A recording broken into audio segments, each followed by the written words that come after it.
Hello everyone, a very good evening to all of you. आज हम लोग जैसे कि आप लोगों के सामने यहाँ पर लिखा हुआ है E1 और E2 रिएक्शन के बारे में डिस्कस करने वाले हैं।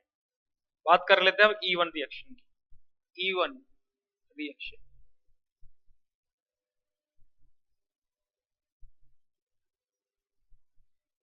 देखो E1 और E2 में बेटा बस एक के पॉइंट्स याद कर लेना, दूसरे के बस उसके जस्ट उल्टे करते जाना। बाइमोलिकुलर एलिमिनेशन रिएक्शन, इसमें लिख दो यूनिमोलिकुलर एलिमिनेशन रिएक्शन।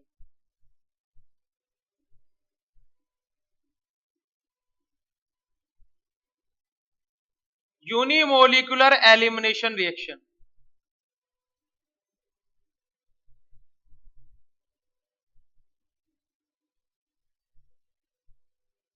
ठीक है। वो हमारी क्या थी, सिंगल स्टेप थी। ये बेटा क्या है, टू स्टेप है, टू स्टेप रिएक्शन है बेटा ये, ठीक है।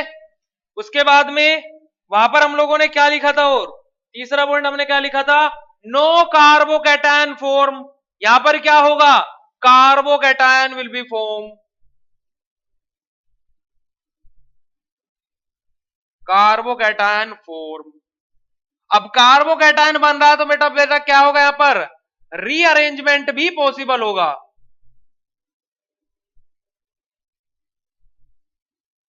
रीअरेंजमेंट इज पॉसिबल,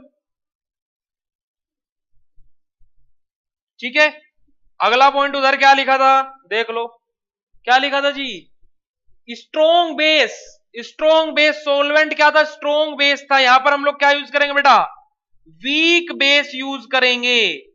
और एक चीज याद रखना, वीक बेस तो है, साथ में हीट भी रहेगी, साथ में हीट भी रहेगी।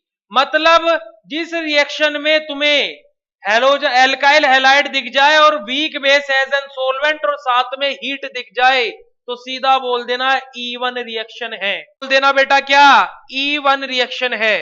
तो यहां पर क्या रहेगा, वीक बेस और साथ में हीट।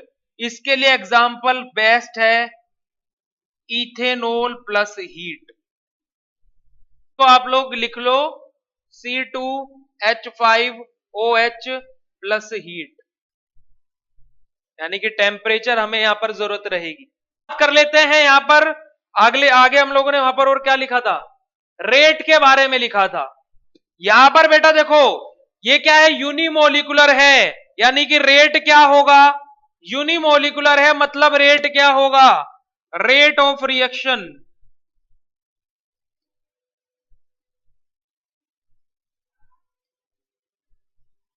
रेट ऑफ रिएक्शन क्या होगा, ये होगा, ठीक है। रेट ऑफ रिएक्शन ये है तो मतलब बेटा यहां से ऑर्डर क्या होगा, ऑर्डर क्या होगा बेटा 1। उधर कितना था, ऑर्डर 2 था। क्यों, क्योंकि कि वो बायमोलिकुलर है, ये यूनिमोलिकुलर है, तो मतलब रेट का ऑर्डर क्या होगा 1 होगा। ऑर्डर लिख लिया हमने। अब ऑर्डर ऑफ रिएक्शन क्या होगा, order of reaction, order of reaction, order of reaction क्या होगा बेटा, इसका सेम रहेगा वही 3 डिग्री 2 डिग्री 1 डिग्री। और एक चीज याद रखना, जैसे ही 1 डिग्री आएगा तुरंत आपको क्या देखने को मिलने लगेगा, E2, ठीक है। ये भी एक पॉइंट ये लिख लेना, जैसे ही 1 डिग्री आएगा तुरंत आपको E2 देखने को मिलने लगेगा। तो यहां पर कार्बोकैटायन का फॉर्मेशन होता है, हम लोग लिख लेते हैं, लोग कार्बोकैटायन फॉर्मेशन। सोलवेंट का नेचर क्या होगा, पोलर प्रोटिक, पोलर प्रोटिक। वहां पर क्या था बेटा, पोलर ए प्रोटिक था, यहां पर क्या है, पोलर प्रोटिक है। ये बात सभी को क्लियर हो तो स्क्रीनशॉट लेंगे फटाक से, जल्दी से स्क्रीनशॉट ले लेंगे भाई, ले लिया स्क्रीनशॉट। चलो सोलवेंट, हाँ लिख दिया, पोलर प्रोटिक रहेगा, सोलवेंट का नेचर पोलर प्रोटिक रहेगा। चलिए इधर वही सेम हम लोग लेंगे जो E2 वाला लिया था, R सिंगल बॉन्ड CH और इससे हेलोजन ग्रुप अटैच रहेगा, और यहां पर CH मैं 3 ही लिखूंगा।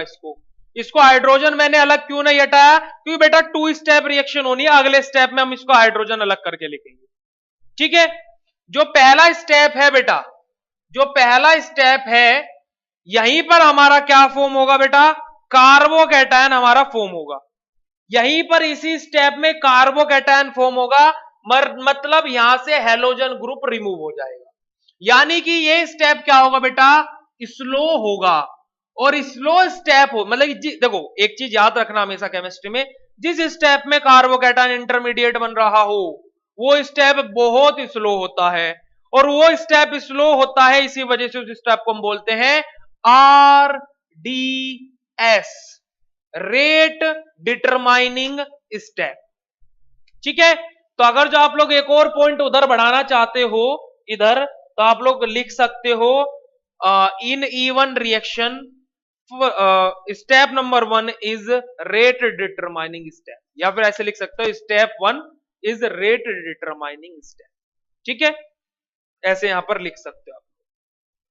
तो यहां पर इसको मैंने क्या बोल दिया, स्लो स्टेप है, आरडीएस है, रेट डिटरमाइनिंग स्टेप है।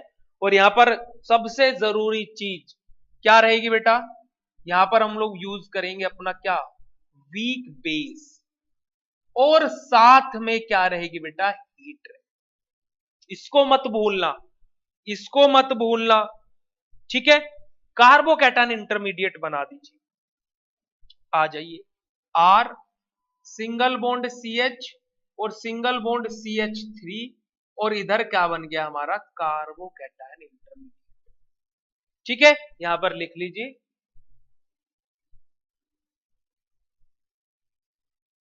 Carbocation intermediate.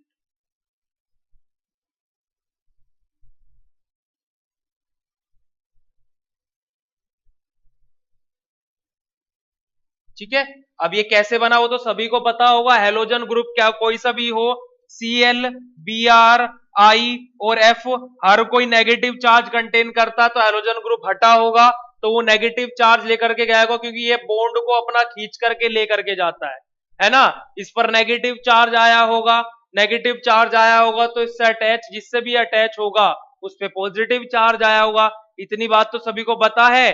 कार्बोकैटायन यानी कि कार्बन पर कैटायन, कैटायन का मतलब क्या है, पॉजिटिव चार्ज। ये बात तो सभी को पता होगा ना कि हमारा पॉजिटिव चार्ज कार्बोकैटायन का मतलब क्या होता है, कार्बन पर कैटायन, और कैटायन का मतलब क्या होता है, पॉजिटिव। कार्बो एनायन का मतलब क्या है, कार्बन पर नेगेटिव चार्ज, पर यहां पर कार्बोकैटायन की बात हो रही है। आ जाओ, जो हमने पूछा वो नहीं बताना। दूसरे स्टेप में चलेंगे, आर सी एच, और हमारा क्या रहेगा, यहां पर पॉजिटिव चार्ज है, और यहां से हमारा क्या रहेगा, CH3 रहेगा। ठीक है, यही बना था हमारा। ओके, यही तो फॉर्म हुआ था हमारा। क्या करो यार, ऐसे चुपचाप मत बैठो। ठीक है, तो देखो ये वाला वीक बेस वाला कॉन्सेप्ट आप लोग उठा करके ना बेटा, मेनली आप लोग इस सेकंड वाले स्टेप में लिखना। तो किधर आ गया, वापस चल। ठीक है, और यहां पर हम लोग वीक बेस के तौर पे क्या यूज कर रहे हैं, अपना C2H5OH, और हीट है उसके साथ में।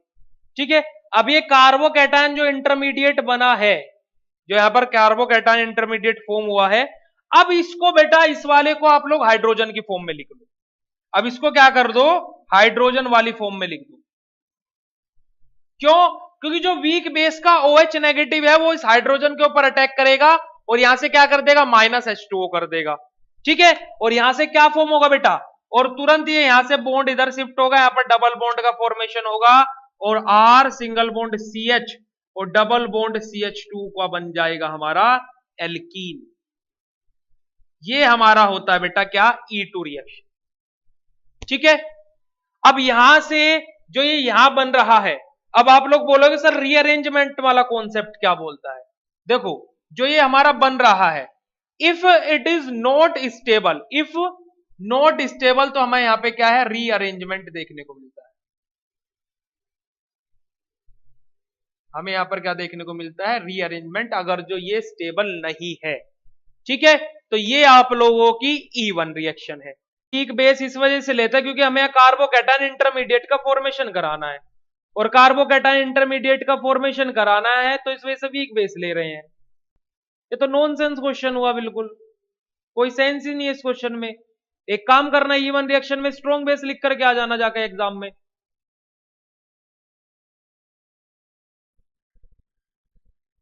E1 रिएक्शन सभी को समझ में आई या नहीं है ये बता दो जल्दी से फटाक से। और E2 में आप लोगों को इतना ही करना है।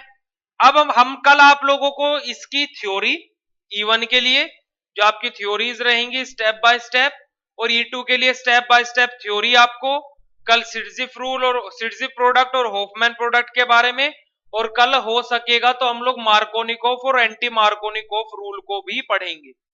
ठीक है, तो जल्दी से बता दो एक बार चीजें समझ में आई या नहीं आई और कैसे लगी, जल्दी से एक बार चैट सेशन में लिख करके बता दो। थैंक यू सो मच बेटा, bye bye, good night, okay, thank you so much. Hello everyone, welcome back again to BSV pharmacy. BSV pharmacy भैया देखिए, कंप्यूटराइज नोट्स तो आपको पता ही है, साथ में ये प्रैक्टिकल के नोट्स भी हैं, पर लेकिन इस बार आप लोगों के लिए है कुछ खास, क्योंकि बीएसवी फार्मेसी लेकर के आया आप लोगों के लिए हैंड रिटन नोट्स। भैया आप जिसको घर पर अपने हैंड रिटन नोट्स मंगाने हैं कि सर हैंड रिटन नोट्स भी आने चाहिए, तो ये all in one handwritten notes with colour page आप लोगों के लिए हम लोगों ने कर दिए हैं लॉन्च। तो ज्यादा जानकारी के लिए दिए गए हेल्पलाइन नंबर पर कॉन्टैक्ट कर लीजिए और इन नोट्स को अपने घर पर मंगाइए। और अगर जो आप मास्टर कोर्स में एनरोल करते हैं और चाहते हैं कि हैंड रिटन नोट्स से आपके घर पर आए, तो आप मास्टर कोर्स में एनरोल करके सिंपली हेल्पलाइन नंबर जो पॉपअप हो रहा है इस पर कॉन्टैक्ट करके बता दीजिएगा कि मुझे हैंड रिटन नोट्स घर पर मंगाने हैं, तो हैंड रिटन नोट्स आपके घर पर आ जाएंगे। प्रिंटिंग क्वालिटी बिल्कुल भी बेकार नहीं रहने वाली, आप लोग देख सकते हैं प्रिंटिंग क्वालिटी कैसी है। जाइए नोट्स को ऑर्डर कीजिए। All the very best.